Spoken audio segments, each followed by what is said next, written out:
अच्छी तरह से बता पाएंगे। तो पहले डॉक्टर साहनी, नेशनलिज्म और पेट्रियटिज्म का आपने डिफरेंस किया था। आपने कहा भी था कि असदुद्दीन ओवैसी जो है अच्छे पेट्रियट हैं पर नेशनलिस्ट नहीं है। तो इसका थोड़ा डिफरेंस बताएंगे, और ये सडनली बीजेपी को टेस्ट ऑफ नेशनलिज्म क्यों इतना लग रहा है कि और कोई मुद्दा नहीं आप लोगों के पास? नहीं, राष्ट्रवाद और देशभक्ति, इसमें जो परिभाषा है उसको मैं अलग अलग देखता हूं। जहां तक देशभक्ति है वो है कि देश के लिए, देश की रक्षा करने के लिए, देश के लिए सीमा पर जाकर अपनी खून देने के लिए तैयार, ऐसे लोग को मैं देशभक्त कहूंगा। राष्ट्रवाद है कि जो राष्ट्र की कल्पना है और राष्ट्र की जो अस्मिता है उसके अनुसार आप अपने को मानते हो इस धरती के एक पुत्र या पुत्री। उसमें जो भी हो, हिंदू हो, मुस्लिम हो, क्रिश्चियन हो, उनको ये मानना चाहिए कि उनका पूर्वज इसी मिट्टी से हैं। और विज्ञान के अनुसार, डीएनए स्टडीज के अनुसार हमारे हिंदुस्तान में सबके डीएनए एक ही है।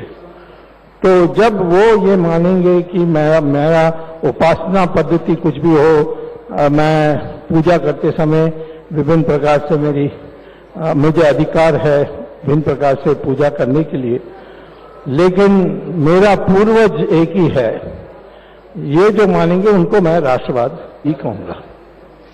गांधी जी, आपने डेफिनेशन सुना, इस पे आपका कोई एतराज है या नहीं? और आजकल जो चुनाव में जो नैरेटिव चल रहा है उसको आप कैसे देखते हैं?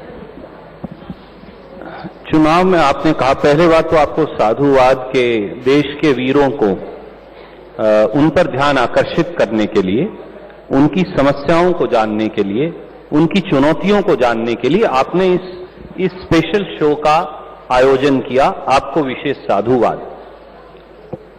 देशभक्ति और राष्ट्रवाद ये डिबेट का विषय हो ही नहीं सकते। कैसे हो सकते? यहां सैकड़ों लोग आपके इस हॉल में बैठे हैं। क्या इनमें से कोई एक व्यक्ति भी ये कहेगा कि जब देश की सेना देश की सीमा पर कुर्बानी देती है, उनका शौर्य, उनकी हिम्मत, उनकी परिकल्पना के तनख्वाह तो सब कर्मचारी लेते हैं, तनख्वाह तो सिपाही को भी मिलती है, कैप्टन को भी मिलती है, कर्नल को भी मिलती है, पर जो देश की वर्दी पहनकर हमारी सेनाओं की सेना की रक्षा और देश की रक्षा के लिए जाता है, वो तनख्वाह के लिए नहीं जाता। तनख्वाह आजीविका का हिस्सा है। वो देश पर सर्वस्व न्योछावर करने के लिए जाता है। इसलिए देशभक्ति की उस परिकल्पना पर कोई विवाद हो ही नहीं सकता। हां, एक बात पर जरूर विवाद हो सकता है। देश की सेना ना एक व्यक्ति की है, ना वो आपकी है, ना मेरी है, ना आपकी है, ना आप सबकी है, वो हम सबकी है। देश की सेना हम सबकी है। देश की सेना का गौरव हम सबका है। 130 करोड़ भारतीयों का, राजनीति से अलग, दल से अलग, रंग से अलग, जाति से अलग, धर्म से अलग, वो सेना सबकी है। वो सेना एक व्यक्ति विशेष की नहीं हो सकती। सेना का राजनीतिकरण नहीं हो सकता। सेना की फोटो लगाकर आप वोट नहीं बटोर सकते। सेना का शौर्य 130 करोड़ लोगों का स्वाभिमान है, और वो स्वाभिमान जो है उस पर कोई प्रश्न चिन्ह नहीं लगना चाहिए। ये नहीं हो सकता कि मैं तो सेना की फोटो लगाकर वोट मांगूं और आप जो हैं, और मैं ये कहूं कि आप ये नहीं कर सकते क्योंकि आप अलग पार्टी से हैं। सेना दलों की नहीं है, सेना देश की है। वो वायु सेना हो, थल सेना हो या नौसेना हो, और इसलिए उनकी जो समस्याएं हैं उन पर गौर करना ज्यादा आवश्यक है कि वो कैसे और बहादुरी से देश की रक्षा कर पाए। आप पॉलिटिसाइज कर रहे हैं सेना को।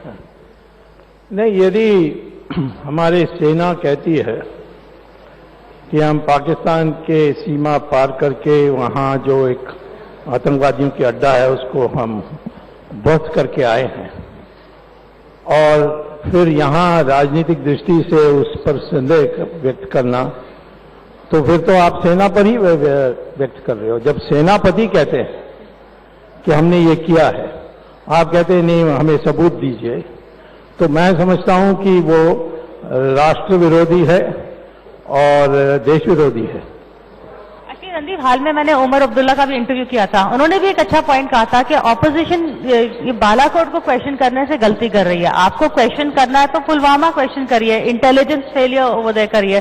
बालाकोट में कितने लोग मरे, क्रॉस किया नहीं किया, लोगों को गर्व है कि हमने पाकिस्तान को वहां जाके क्रॉस किया, कितने लोग मरे इज अरिथमेटिक जो सिर्फ कांग्रेस इज इंटरेस्टेड इन।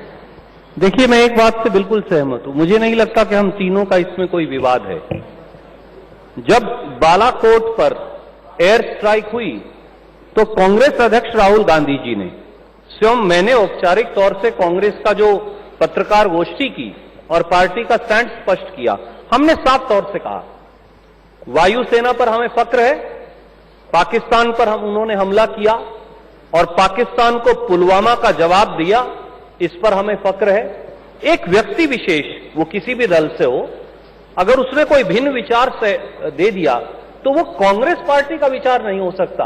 और इसीलिए मैंने फिर सार्वजनिक पटल पर गया और उस व्यक्ति को इस बात के लिए बाकायदा हमने कहा कि हम इससे ना सहमत हैं, हम इससे बिल्कुल अलग हैं, ये कांग्रेस पार्टी का स्टैंड नहीं है।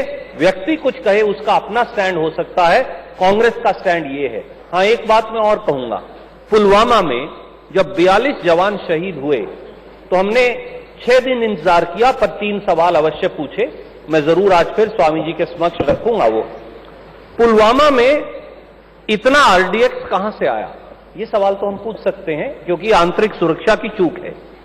पुलवामा में हमारी सेना ने, जम्मू कश्मीर पुलिस ने लिखित तौर से ये कहा था कॉन्वॉय पर हमला होगा। फिर भी आपने कॉन्वॉय पर हमले के लिए सही कदम क्यों नहीं उठाई, यह आंतरिक सुरक्षा में चूक है। पुलवामा में एमआई कार्बाइन और कॉन्वॉय के चलते एक कार को एंटर कैसे होने दिया, और पुलवामा में जब हमारा कॉन्वॉय ये कह रहा था, सेना ये कह रही थी हमें जहाज से जाने की इजाजत दे दीजिए। अगर मोदी जी 2000 करोड़ रुपए 89 विदेश यात्राओं पर खर्च कर सकते हैं तो 15 लाख रुपए सेना जहाज से जाती तो वो 42 जवान आज भी जिंदा होते और वो देश की सेवा कर रहे होते। हमने ये सवाल अवश्य पूछे। और पुलवामा में जब पूरे देश में चूल्हा नहीं जला, पूरे देश में मातम था क्योंकि 42 जवान मर गए, देश के प्रधानमंत्री टेलीविजन पर अपनी जिम कॉर्बेट में जाकर फिल्में बनाए और उसके बाद टेलीफोन पर भाषण दें, जो हमने साबित किया 5:10 पे दे रहे थे, और पुलवामा के शहीदों के बारे में एक शब्द ना बोले, जब उन्हें कैबिनेट कमेटी ऑन सिक्योरिटी की बैठक करनी होनी चाहिए थी, तब वो कॉर्बेट में अपनी मशहूरी की फिल्में बनवा रहे हैं, फोटो खिंचवा रहे हैं। क्या ये सही है? इंटेलिजेंस फेलियर का तो सवाल आया है। नहीं, जहां तक इन्होंने मूलभूत सवाल उठाए हैं कि ये घटना कैसे हुई, और उनको हवाई जहाज से जब उन्होंने मांगा था उनको परमिशन नहीं दिया, वो तो इंटरनल इंक्वायरी उस पर हो गई है मेरे ख्याल में, और रिजल्ट बाहर खुलासा नहीं हुआ है, तो उसके लिए इंक्वायरी मांगना जायज है, मैं इससे कोई विरोध नहीं करूंगा। लेकिन हर पार्टी के सामने या पार्टी के विचारों में ये हो सकता है कि ऐसा करना ऐसा नहीं करना। जैसे 26/11 में अभी भूतपूर्व श्वेता सेनापति ने बयान दिया था कि हम उस समय भी जैसे बालाकोट में हमने किया उसके लिए हम सक्षम थे, हमने परमिशन मांगी परंतु हमारी सरकार ने दी नहीं। तो हम भी उस पर आलोचना कर सकते हैं कि आप जो वीरता दिखानी चाहिए थी वो दिखाई नहीं, हम लोगों ने दिखाई, तो हमारे में और आप में ये फर्क है। उस प्रकार की आलोचना करने के लिए तो हमें अधिकार होता है। जैसे अभी इन्होंने कहा कि ये जो पुलवामा में जो हुआ उसमें क्यों वहाँ एक और बात भी है कि हमारी सरकार आने के बाद हमने वो चेक पोस्ट को हटा दी थी महबूबा के कहने पर, उसको रिस्टोर नहीं किया था, तो वो एक कारण वो भी था।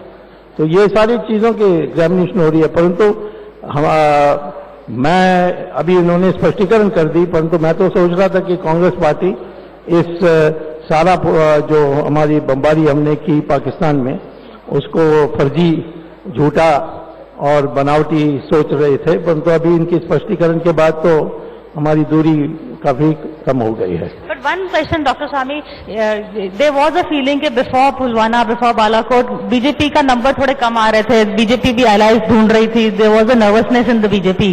बालाकोट के बाद लगता है कि फिर थोड़ा कॉन्फिडेंस हो गई है, तो ये आपको इलेक्टोरली तो हेल्प हुआ है? नहीं, वो तो एक्सीडेंट है ना, ये नहीं।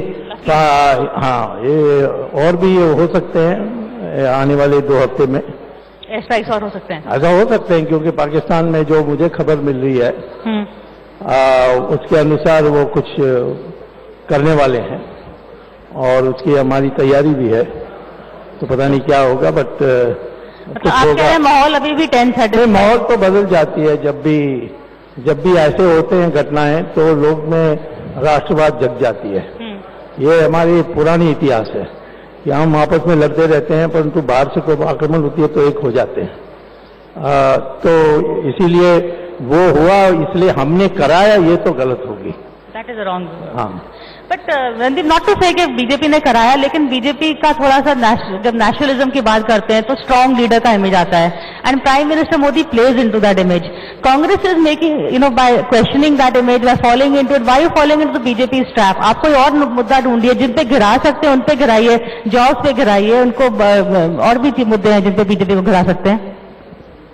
देखिए, इस देश में मैं सहमत हूं, सबसे बड़ा मुद्दा आज नौकरी है।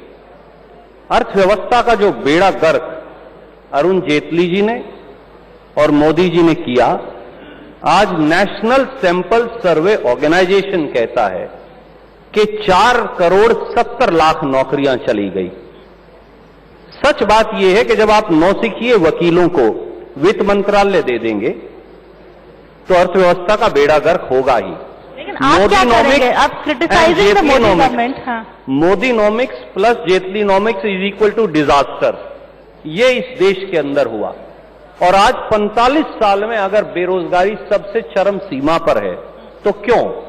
दूसरी बात, देश से 1 लाख करोड़ लेकर भगोड़े भाग गए। मैं आज इस मंच पर बहुत जिम्मेवारी से कहता हूं, और मैं कभी भी परिवार पर कभी इल्जाम नहीं लगाता। मेहुल चौकसी की कंपनी को अरुण जेटली जी की बेटी और दामाद उनको 40 लाख रुपए वकील के तौर पर देते हैं। जब एक सेकंड मुझे इजाजत दीजिए प्लीज। जब भगोड़ा भाग जाता है तो वो पैसा देश को वापस देना चाहिए ना। वो जाकर चुपचाप वित्त मंत्री का परिवार उनके खाते में जमा करवा देते हैं भगोड़े के। 1 लाख करोड़ देश का जो 26 हजार करोड़ देश का लूटकर भागे हैं मामा भांजा, उसको मोदी जी कहते हैं हमारे मेहुल भाई। एक और भगोड़ा वित्त मंत्री से संसद में बात करता है, वो कहते हैं मुझसे वो पार्लियामेंट में बात करा था। वो कहते हैं हमारे एमपी साहब ने बताया कि वो पार्लियामेंट के अंदर बैठकर वित्त मंत्री जेटली जी से बात कर रहे थे। एमपीएस जिसके सरकार के अंदर आए थे, तो अब कांग्रेस क्या करेगी to counter this? You listed what is wrong with Modi government, पर कांग्रेस में राइट क्या है? आपका पॉजिटिव नैरेटिव क्या है? पॉजिटिव, हम केवल सकारात्मक नैरेटिव लेकर आए। हो सकता है कोई उससे सहमत हो, कोई असहमत, ये इस देश की प्रथा है। हमारा सूत्र है, मैं अगर इजाजत दें दिखाएं, हमने आज ये रिलीज किया है, हम निभाएंगे। हमारा सूत्र है न्याय। और न्याय क्या है, मैं 1 मिनट आपका समय लूंगा। न्याय नंबर 1, न्यूनतम आय योजना। देश के 20% सबसे गरीब परिवारों यानी 5 करोड़ परिवारों, 25 करोड़ लोगों को 6,000 रुपये महीना, 72,000 रुपया साल महिला जो गृहिणी है उसके खाते में। क्यों? क्योंकि 12,000 रुपया हमने कहा कि इनकम लाइन होनी चाहिए। उससे कम अगर आपकी इनकम है तो फिर आप सस्टेन नहीं कर सकते। दूसरी बात, खेती का अलग बजट आना चाहिए। देश में 62 करोड़ लोग किसान हैं, मैं भी एक किसान का बेटा हूं। किसान भोला भाला होता है, स्वामी जी भी बताएंगे, उनको बड़ा तजर्बा है, वो बहुत जाने माने अर्थशास्त्री भी हैं। आज किसान जो है वो उत्पीड़ित है। किसान का जब अलग बजट आएगा तो सरकार की पोल खुलेगी। अगर वो सही दाम देंगे तो पता चल जाएगा किसान को, अगर आप गड़बड़ करेंगे किसान से तो भी किसान को पता चल जाएगा। और उसके साथ साथ किसान को जेल नहीं भेजा जा सकता। अगर अनिल अंबानी को जेल नहीं भेजा जा सकता, मेहुल चौकसी को जेल नहीं भेजा जा सकता, नीरव मोदी को जेल नहीं भेजा जा सकता, विजय माल्या को जेल नहीं भेजा जा सकता, 1 लाख रुपए लेने वाले किसान को क्यों जेल भेजे? और युवाओं के लिए रोजगार की एक नई परिकल्पना करेंगे। हम जेटलीनॉमिक्स और मोदीनॉमिक्स के जैसे देश का सत्यानाश नहीं होने देंगे। चलिए, आप जेटलीनॉमिक्स को डिफेंड नहीं करिए, लेकिन आप इस गवर्नमेंट की इकोनॉमिक्स को बताइए और इनकी व्हाट इज द। नहीं, मैं दूसरी बात, मूल बात कहता हूं। मेरी राय में अर्थशास्त्री होते हुए मैं समझता हूं कि पिछले 70 साल में कोई 5 साल में किसी ने राज्य में सबसे उत्तम आर्थिक विकास करके दिखाया तो वो नरसिम्हा राव थे। नरसिम्हा राव कांग्रेसी थे, वैसे उन्होंने मुझे भी कैबिनेट रैंक पोजीशन दिया था, उसका स्टाइल मैंने देखा। परंतु जब चुनाव आई तो कांग्रेस पार्टी की जो बुरी हार हुई उसमें आधा शक्ति आधा हो गई।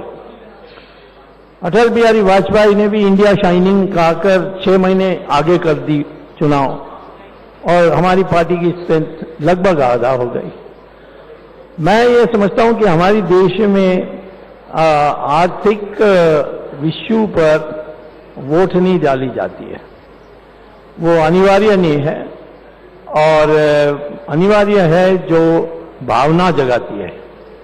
और मैं समझता हूं कि आज प्रधानमंत्री भी जब राष्ट्रीय सुरक्षा की बात करते हैं वो विकास की बात नहीं कर रहे हैं। और भ्रष्टाचार का उन्मूलन करना बहुत आसान नहीं है। हमारी सिस्टम ऐसी है जो मानती है कि व्यक्ति निर्दोष है जब तक ये सिद्ध नहीं होगा कि वो दोषी है। लेकिन कितना भी हो, हमारी जब कांग्रेस पावर में थी तो हमने 2G का सुप्रीम कोर्ट से सिद्ध कर दिया, और भी कर दिया है, नेशनल हेराल्ड में किया है। परंतु कांग्रेस ने आज तक एक भी केस बीजेपी के खिलाफ रजिस्टर नहीं कर सकी। राफेल में इतने बोले, प्राइवेट कंप्लेंट कर सकते थे जैसे मैंने किया, ऐसे नहीं किया। इन्होंने एक आपके जैसा लॉयर चाहिए शायद, उनके पास आपके जैसा लॉयर नहीं है शायद। वो बोगस का वकील हैं चिदम्बरम जैसे, और हमारे में भी ऐसे ही हैं। बट फिर भी सवाल है कि कर सकते हैं। मैंने सुझाव दिया है कि आपके पास सबूत है तो प्राइवेट कंप्लेंट फाइल करिए, तो अभी तक किया नहीं। आपने इससे पहले एक अच्छी इंटरेस्टिंग बात की कि आपने कहा डेवलपमेंट चुनाव नहीं जीतता है, जीतता है तो इमोशन, और वो इमोशन पिछले 2014 में राम मंदिर का था, हिंदुत्व था, इस बारी नेशनलिज्म का हो गया है। तो would you agree to this? If this is the case of Congress के पास क्या इमोशन है? आपने क्योंकि पूछा प्रधानमंत्री जी की चर्चा की, मैं आपको याद दिलाऊं, ये वही प्रधानमंत्री हैं। 10 साल डॉक्टर मनमोहन सिंह प्रधानमंत्री थे, वो पाकिस्तान नहीं गए, पर आदरणीय मोदी जी जो हैं वो बगैर बुलाए मेहमान की तरह वहां दावत खाने और केक काटने नवाज शरीफ जी के पास पाकिस्तान पहुंच गए। यहां तक कि पूरे देश का अपमान हुआ, क्योंकि पाकिस्तान फौज के जनरल ने हमारे प्रधानमंत्री को सैल्यूट करने से इनकार कर दिया। ये बिल्कुल मंजूर नहीं हो सकता, चाहे हमारा उनसे राजनीतिक मतभेद हो। वो हमारे प्रधानमंत्री भी हैं। ये हमारे देश का अपमान पाकिस्तान ने किया। क्यों? मोदी जी ने ये बात क्यों सही? मोदी जी एक व्यक्ति नहीं, वो पूरे देश की नुमाइंदगी करने गए थे, चाहे बगैर बुलाए मेहमान ही हो, चाहे केक काटने ही गए हो, चाहे दावत खाने ही बिरयानी खाने गए हो, पर गए तो सही। तो वहां से देश का अपमान करवाकर वापस क्यों आए? बदले में क्या हुआ? Pathankot air strike. Pathankot air strike की जांच के लिए आईएसआई, जो स्वामी जी से भी पूछ लीजिए, आईएसआई सबसे बदमाश और उग्रवाद का समर्थन और उग्रवाद को पैदा करने वाला संगठन पाकिस्तान का है भारत के खिलाफ। उस आईएसआई को आप जांच के लिए बुलाते हैं? उस आईएसआई पर कलकत्ता में जाकर अमित शाह जी विश्वास जगाते हैं। वो आईएसआई हमारे पठानकोट एयरबेस में आती है और उसके बाद वापस जाकर हम ही पर अपने सैनिकों की हत्या का इल्जाम लगाती है। क्या ये राष्ट्रभक्ति है? क्या ये राष्ट्रभक्ति है कि जब पीडीपी बीजेपी की सरकार बनी तो मोदी जी वहां बैठे हैं, मोदी जी के मुख्यमंत्री हमारी सेना का धन्यवाद नहीं करते, इलेक्शन कमीशन का धन्यवाद नहीं करते, वो अलगाववादियों और पाकिस्तान का धन्यवाद करते हैं। एक और मैं आपसे याद दिलाऊंगा, बुरहान वानी एक उग्रवादी था जिसे हमारी सेना ने मारा। Deputy chief minister Nirmal Singh BJP के, वो पब्लिकली बयान देते हैं कि अगर हमें पता होता बुरहान वानी अंदर है तो हम सेना को कार्रवाई नहीं करने देते। और फिर बुरहान वानी उग्रवादी के परिवार को आप मुआवजा देते हैं। जो मौलाना मसूद अजहर के साथ आसिफा अंद्राबी जाकर पाकिस्तान में जलसे करती है, वो बेटी बचाओ की पोस्टर गर्ल बीजेपी और पीडीपी की सरकार बनाती है। क्या ये राष्ट्रवाद है मोदी जी का? नहीं, मूल बात जो उन्होंने कहा है कि आपने जाकर बिरयानी खाई और फिर पाकिस्तान ने जवाब दे दी। हमारी देश की पुरानी संस्कृति है कि युद्ध छेड़ने के पहले जितना आप नम्र होकर अपनी बात रखोगे उसको करना चाहिए। उदाहरण, कुरुक्षेत्र में आर पार दोनों की सेना खड़ी हुई थी। कृष्ण भगवान उठकर चले गए दुर्योधन को मिलने के लिए और कहा कि 5 गांव दे दो और युद्ध नहीं होगा। उसने अहंकार में कह दिया मैं क्या वो सुई के नोक का जमीन भी नहीं दूंगा। तो जब वो कृष्ण भगवान वापस आए तो द्रौपदी उनके ऊपर बहुत नाराज हुई।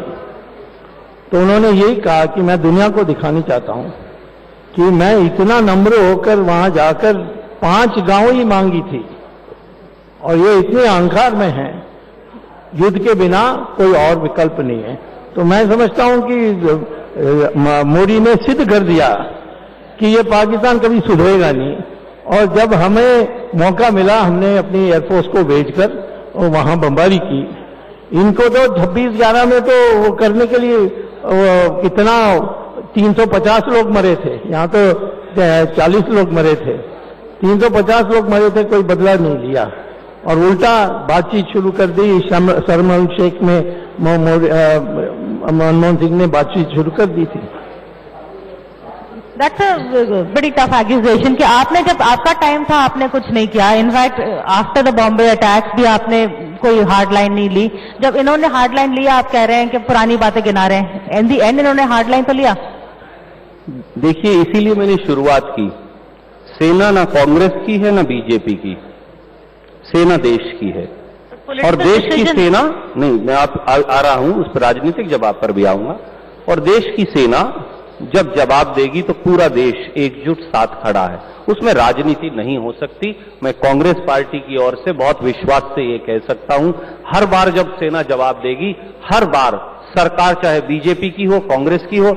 याद करिए जब कारगिल का युद्ध हुआ, सबसे आगे बढ़कर हमने वाजपेयी जी और पूरी सरकार का समर्थन किया। और कांग्रेस का इतिहास क्या है? हम वो हैं, जनरल मानेकशॉ और इंदिरा गांधी जी ने तो पाकिस्तान को ऐसा जवाब दिया था कि बांग्लादेश बनाकर 2 टुकड़े कर दिए थे। ये वो कांग्रेस पार्टी है, ये वो कांग्रेस पार्टी है जिसमें महात्मा गांधी से लेकर, इंदिरा गांधी से लेकर, राजीव गांधी से लेकर, सरदार बेन सिंह से लेकर, नंद कुमार पटेल से लेकर, विद्याचरण शुक्ला से लेकर एक लंबी लिस्ट है उग्रवाद और नक्सलवाद से लड़कर स्वयं को कुर्बान कर देने की। इसलिए हमें राष्ट्रभक्ति का पाठ किसी और से नहीं पढ़ना।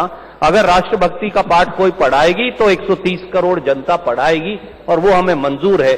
ना इस पर आप असहमत हैं ना मैं असहमत हूं। सेना का शौर्य राजनीति का विषय नहीं हो सकता। देखिए, ये कह रहे हैं कि जब दुश्मन का मुकाबला करना तो हम उतना ही वीर हैं। मैं इनकी वीरता पर कोई संदेह नहीं करता हूं, इनके सिद्धांत पर मेरे संदेह है। राजीव गांधी की जिन लोगों ने हत्या की विदेशी आतंकवाद संगठन से मिलकर, उनको माफ करने के लिए तैयार हो गए।